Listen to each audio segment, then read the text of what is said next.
the Philippines, where my parents are from, there's a popular cultural concept, or myth, if you may, about pregnancy that has endured for a very, very long time. A pregnant Filipino woman is said to develop an inexplicable liking to someone or something.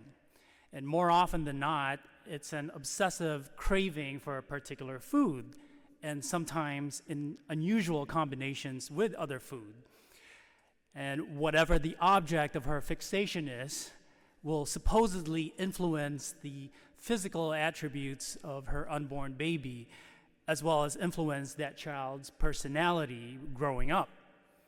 So, for example, if the expectant mother has this constant or insatiable appetite for ripe and juicy mangoes, and at the same time she's really into the music of Lady Gaga, or maybe into the beautiful musical stylings of our cantor Margaret and our music director Russell, it is believed that her child will grow up to be a sweet person with an incredible voice for singing. And by the way, my relatives halfway around the world in Guam and the Philippines do watch our masses, so they know you, Margaret and Russell. You know, it makes me wonder what my mother was craving while she had me, but that's probably another discussion. So something is passed on from mother to child. But what about blindness? Is it the person's fault that he or she is blind or sick or less than ideal? In the gospel we just heard, the disciples are asking about the man born blind. And the question was, who sinned, this man or his parents? To understand why they're even asking such an outrageous question, we also have to understand that during the time of Jesus, there was a belief that God rewarded good and punished evil. So if you were rich, that was a reward. And if you were poor or have some physical defect, your life was a punishment that was either blamed on you, your parents, or your ancestors. But Jesus goes against the traditions of his day. He actually challenges this whole idea of inherited evil by saying, this is what he said, neither he nor his parents sinned. It is so that the works of God might be made visible through him. In other words, it's not the blind man's fault, nor his parents, but it happens so that the work of God should be revealed in him. So Jesus heals this blind man, this outcast of society.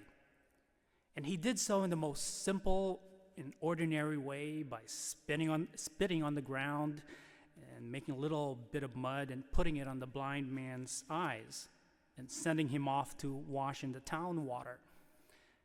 No big, flashy, thunderous production. It's just plain and simple.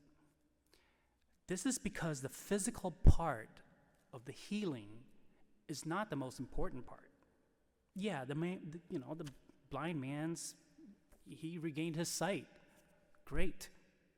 But he also received wholeness and peace. He received a new understanding about the world, a new understanding about life, and a whole new understanding about Jesus. So what is Jesus trying to tell us here? Well, a few things. He's teaching us to notice and care for the least among us. He's giving us the assurance that no matter who we are, with our faults and imperfections, God would still take notice of us, comfort us, and make us better people.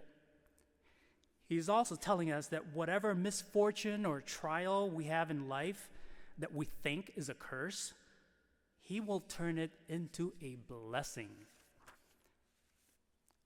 Through this blind man, Jesus showed us that he is truly the light of this darkened world.